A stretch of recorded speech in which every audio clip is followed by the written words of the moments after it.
오늘 우리에게 주시는 하나님의 말씀은 로마서 8장 35절에서 37절까지 말씀입니다. 신약성경 252페이지 로마서 8장 35절에서 37절까지 말씀, 함께 한 목소리로 읽겠습니다. 누가 우리를 그리스도의 사랑에서 끊으리요? 환난이나 곤고나 박해나 기근이나 적신이나 위험이나 칼이랴. 기록된 바 우리가 종일 주를 위하여 죽임을 당하게 되며 도살당할 양같이 여김을 받았나이다 함과 같으니라. 그러나 이 모든 일에 우리를 사랑하시는 이로 말미암아 우리가 넉넉히 이기느니라. 아멘.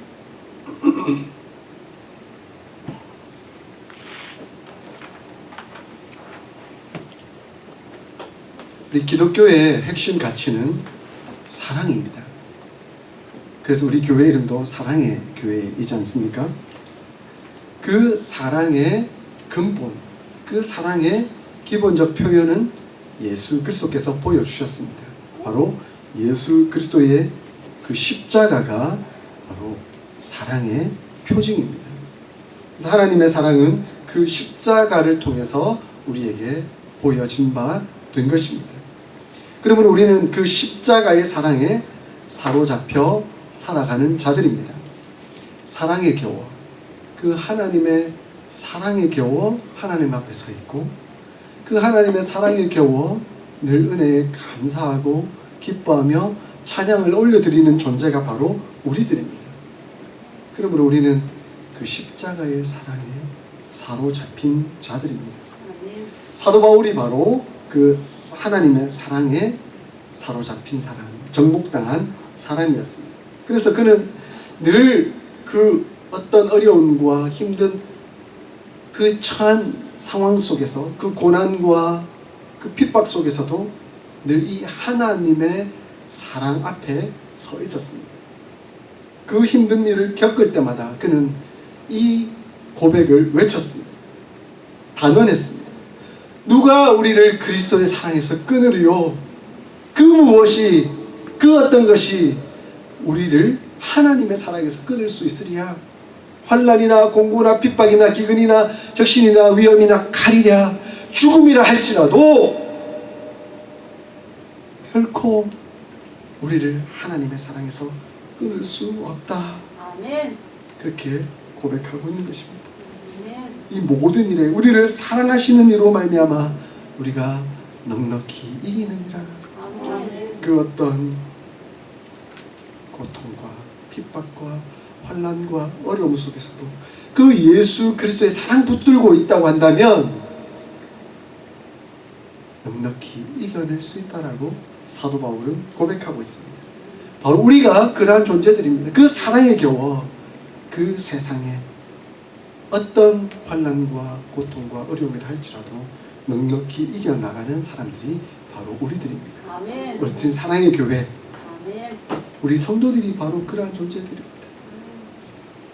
사랑에 집중하면 됩니다. 사랑에 겨워 살면 됩니다. 우리가 왜 힘들고 고통스러운지 아세요? 왜 때로는 낙심하고 좌절하는지 아세요?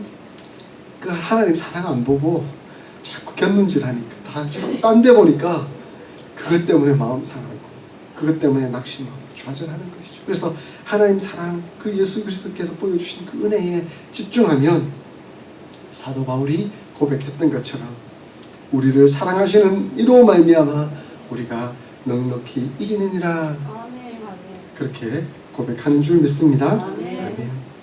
그러므로 우리는 사랑에 겨워 사는 자들입니다. 이 사랑은 예수님께서 율법의 완성이요 하나님의 뜻을 이루는 방편이라고 말씀하셨습니다. 율법의 핵심은 무엇입니까? 율법을 추리면 10계명이 되겠죠? 근데 그 10계명마저 딱 추리면 예수님께서 그렇게 가르쳐 주셨죠? 하나님을 사랑하고 내 이웃을 내 몸과 같이 사랑하는 것, 그것이 율법이에요 라고 말씀해 주셨습니다. 그러니까 율법의 핵심은 수직적으로는 하나님을 사랑하는 것이고, 수평적으로는 이웃을 사랑하는 것이다라고 가르쳐 주고 있습니다. 죄는 이 사랑을 파괴시킵니다. 죄는 하나님과 사람과의 관계, 그리고 사람과 다른 사람과의 관계를 엉망으로 만들어 버리고 맙니다. 그래서 사랑하지 않도록, 사랑이 파괴되도록 만들어 버립니다. 그런데 이 죄의 문제를 해결하는 유일한 방편이 무엇이었습니까? 사랑이었습니다. 하나님께서 이 죄를 해결해 주시는 그 방법, 바로 예수 그리스도를 이 땅 가운데 보내어 주셔서 우리 대신해서 죽게 하심으로 보여주시는 바 그 사랑을 통해 이 죄의 문제가 해결되도록 하신 것이죠. 죄의 삭은 사망입니다. 죄의 대가는 당연히 죽음입니다. 우리는 마땅히 죽어야 하는 존재이죠. 그래서 우리는 죽을 수밖에 없는 존재들입니다. 그런데 하나님께서 우리를 사랑하시기에 우리를 구원해 내셔야 하는데 그냥 내버려 두고자 하니 그 죄의 대가로 죽을 수밖에 없으니까 그 죄의 문제를, 그 대가를 치러야 하는데 우리가 그렇게 죽도록 그 대가를 할 수 없었기에 하나님은 우리의 죄의 대가를 그의 독생하신 아들 예수 그리스도를 보내주심으로 말미암아 대가를 치르게 하시고 우리를 살게 하셨습니다. 우리를 구원에 이르도록 하셨습니다. 이것이 바로 사랑입니다. 그러므로 사랑은 율법의 완성이요 하나님의 뜻을 이루는 방편입니다. 그 율법의 완성이요 하나님의 뜻을 이루는 그 방편을 친히 보여주신 분이 바로 예수 그리스도이시고 그 모습이 바로 십자가입니다. 그러므로 사랑은 수직적 차원과 수평적 차원을 하나로 통합시켜 주는 겁니다. 하나님을 사랑하게 하고 그리고 이웃을 사랑하게 하는 방편이다라고 말씀합니다. 갈라디아서 5장 14절에 보니까 온 율법은 내 이웃 사랑하기를 내 자신같이 하라 하신 한 말씀에서 이루어졌다라고 가르쳐 줍니다. 그러므로 그 사랑은 하나님의 율법의 완성일 뿐만 아니라 우리 안에 그 그리스도의 영이 있다라는 증거입니다. 하나님의 영, 곧 성령께서 우리 안에 있기 때문에 우리는 자연적으로 사랑이 표현되는 사람들입니다. 언덕 위에 있는 빛을 감출 수 없습니다. 그와 마찬가지로 사랑에 사로잡힌 자의 그 사랑을 감출 수 없습니다. 그 은혜에 사로잡힌 자는 사랑이 표현되게 되어 있습니다. 사랑이 나타나게 되어 있습니다. 그러므로 그리스도인들은 사랑의 사람입니다. 이 사랑의 기본 특성은 무엇입니까? 우리 사랑장을 고린도전서 13장이라고 하잖아요. 그죠? 그래서 고린도전서 13장을 보면 그 사랑의 특성이 잘 나타나 있어요. 근데 그 중에 핵심 구절 중에 하나가 바로 5절입니다. 사랑은 자기의 유익을 구하지 아니하며 라고 말씀합니다. 고린도전서 10장 33절에도 그와 같이 표현하고 있습니다. 마이클 고먼이라는 유명한 신학자가 이 10장 33절을 이렇게 다시 쓰고 있더라고요. 나와 같이 모든 일에 모든 사람을 기쁘게 하여 자신의 유익을 구하지 아니하고 많은 사람의 유익을 구하여 그들로 구원을 받게 하라. 그러니까 다른 사람들로 하여금 구원을 받도록 이끌어주고 도와주라. 그만큼 큰 사랑이 어디 있겠습니까? 다른 사람으로 하여금 구원받도록 하는 것이 가장 큰 사랑 아니겠습니까?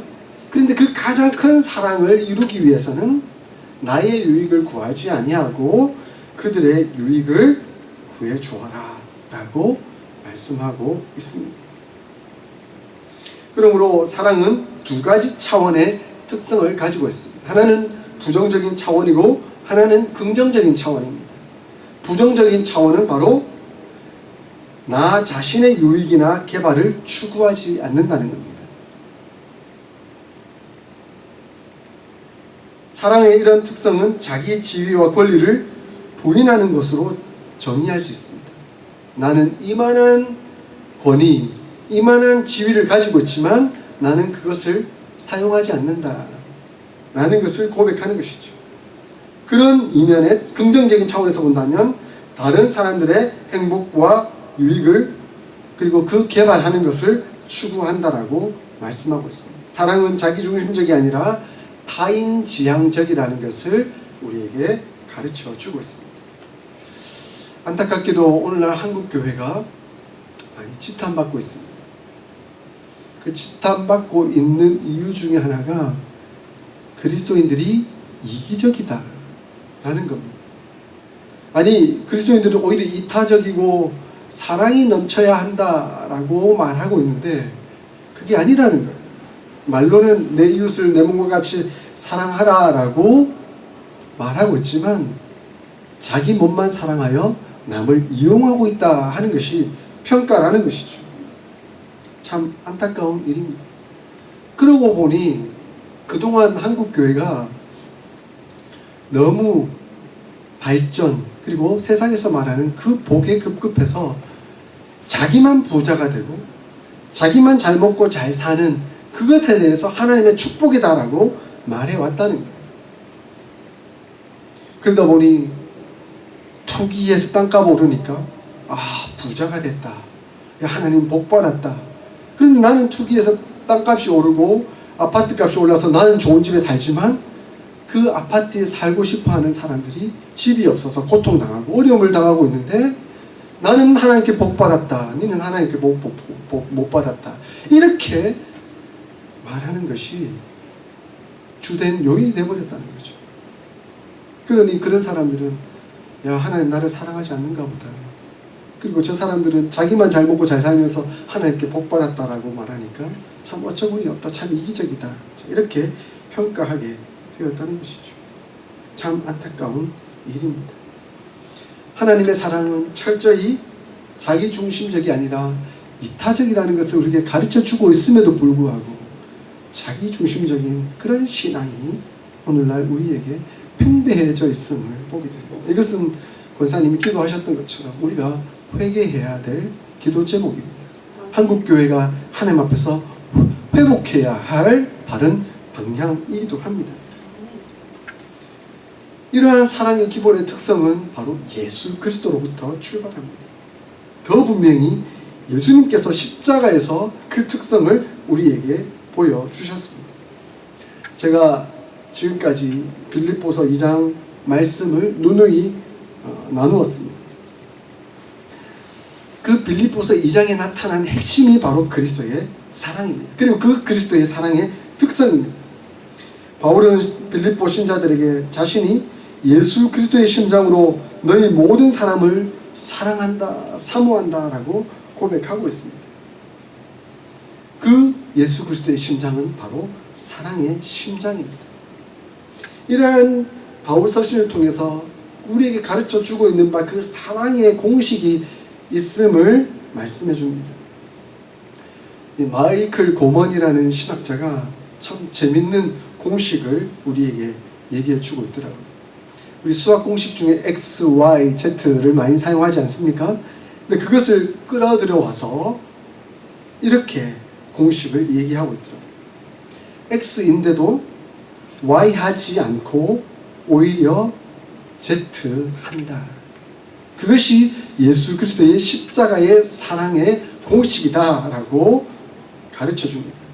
즉 X인 지위가 있음에도 불구하고 Y 부리지 않고 그 이기심을 부리지 않고 오히려 Z한다. 그 Z라는 것은 자기를 낮추고 종이 되었다라는 것입니다. 빌립보서 2장 6절 8절의 구조를 여러분 한번 생각해 보십시오. 그는 그리스도 예수 근본 하나님의 본체이심에도 불구하고 X임에도 불구하고 그는 하나님과 동등함을 그 자신을 이롭게 하는 데 쓸 것으로 여기지 아니하고 Y하지 아니하고 오히려 자기를 비우셨고 자기를 낮추셨습니다. Z 하셨습니다. 이것이 바로 예수 그리스도의 그 십자가의 사랑의 공식이라는 것입니다. 그리스도의 법, 그리스도의 그 공식은 십자가에 못 박히신 예수가 자기를 내어주시고 다른 사람들을 생각하심으로 보여주신 사랑의 이야기입니다. 얼마나 그 사랑이 깊고 큰지한 것을 우리에게 보여준 것입니다. 따라서 이 법, 빌립보서 2장이 아주 충실하게 표현하고 있는 그 핵심이 바로 사랑의 공식이라는 것입니다. 이 공식은 우리 개인의 삶에 녹아 있어야 합니다. 아멘. 우리 개인의 삶에 늘 표현되어야 합니다. 그 삶의 표현이 우리 개인뿐만 아니라 개인을 넘어서서 우리 공동체의 삶의 규정, 공식, 규칙이 또한 되어야 합니다. 그러면 우리 어스틴 사랑의 교회는 이름 그대로 사랑 넘치는 교회가 되어야 되는 거죠. 아멘.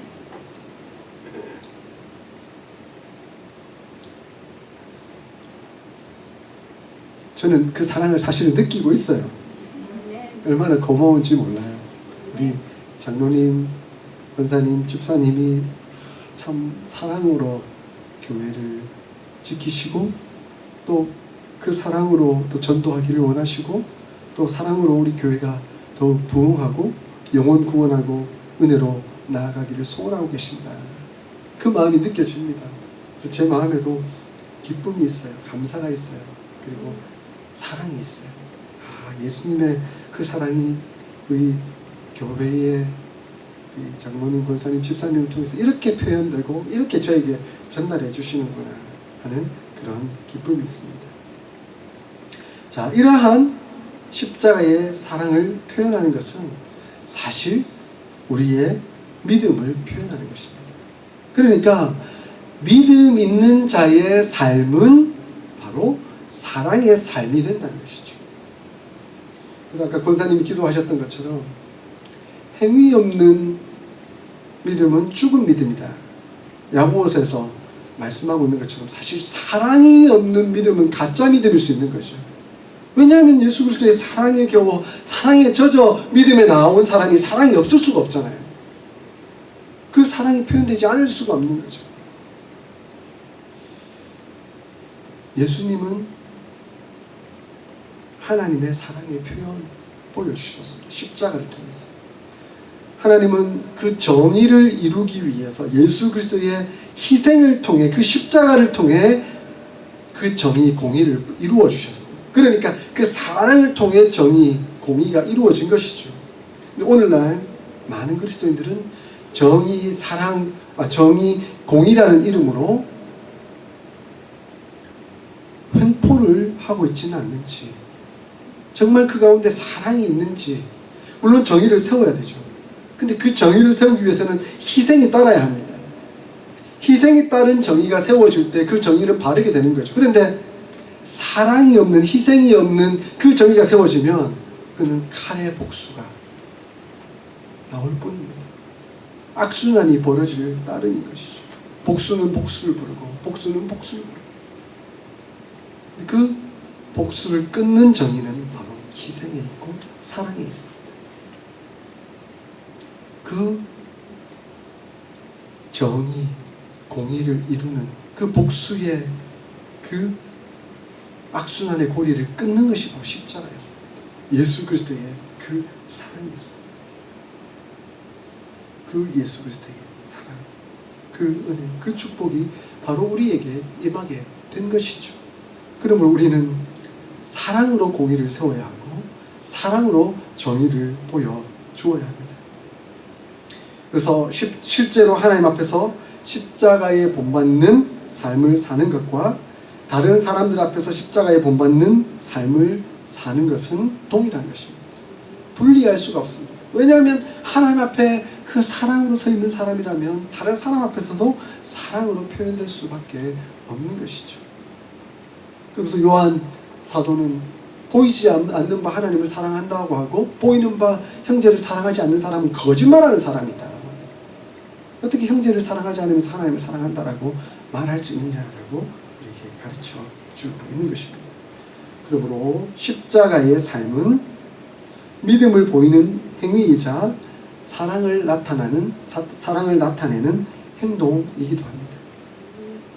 십자가를 본받는 삶을 살기로 우리는 결단합니다. 아멘. 그 십자가를 본받는 삶은 믿음을 보이는 행위입니다. 아멘. 근데 그 십자가의 삶은 사랑을 나타내는 행동입니다.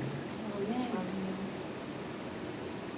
따라서 사랑은 예수님에게 그랬듯이 신자들에게도 그렇습니다.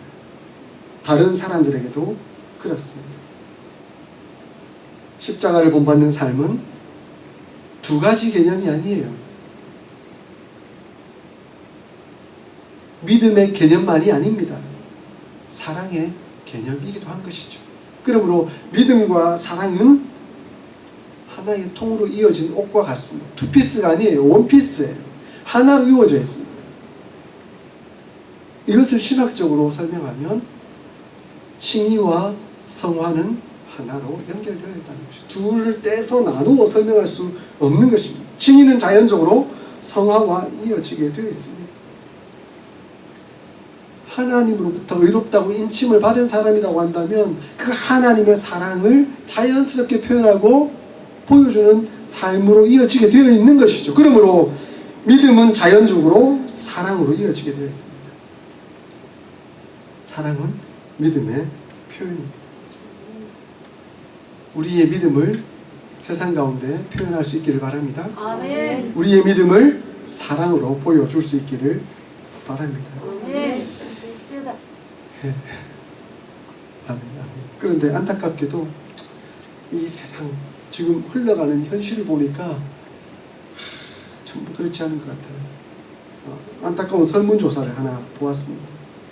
한국인의 종교에 대한 인식조사 결과 코로나19 이후에 엠브레인 트렌드 모니터라는 곳에서 설문조사를 했더니 개신교인을 보는 일반 국민의 시선이라는 내용이 나왔습니다. 일반 사람들이 그리스도인들을 볼 때 어떻게 보느냐, 거리를 좀 두고 싶은 사기꾼 같은 이중적인 배타적인 배려가 없는 독단적인 비윤리적인 부패한 이런 단어가 떠올랐다는 거예요. 그리스도인들을 생각할 때. 참 안타까운 일입니다. 근데 반면 천주교와 불교에 대해서는 이렇게 또 평가하더라고요. 천주교는 좀 신중한, 착한, 믿을 수 있는 합리적인, 가족적인, 원리 원칙적인, 그리고 불교는 온화한, 의지가 강한, 자기 관리가 강한 이런 이미지들이 떠올랐다. 천주교와 불교는 좀 긍정적인데 기독교는 왜 이렇게 부정적이 됐을까? 참 마음이 아프더라고요.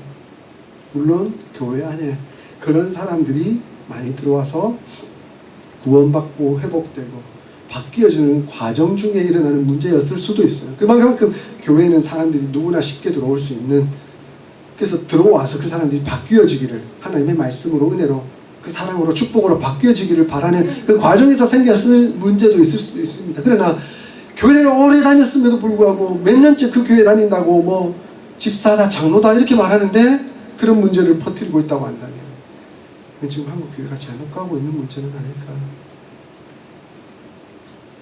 하나님 앞에서 돌아보게 되었습니다. 말씀을 준비하면서 두 분의 목사님이 떠오르더라고요. 우리 고신교단의 모체가 되는 고려 신학교를 세우셨던 두 분의 핵심 목사님이 계십니다.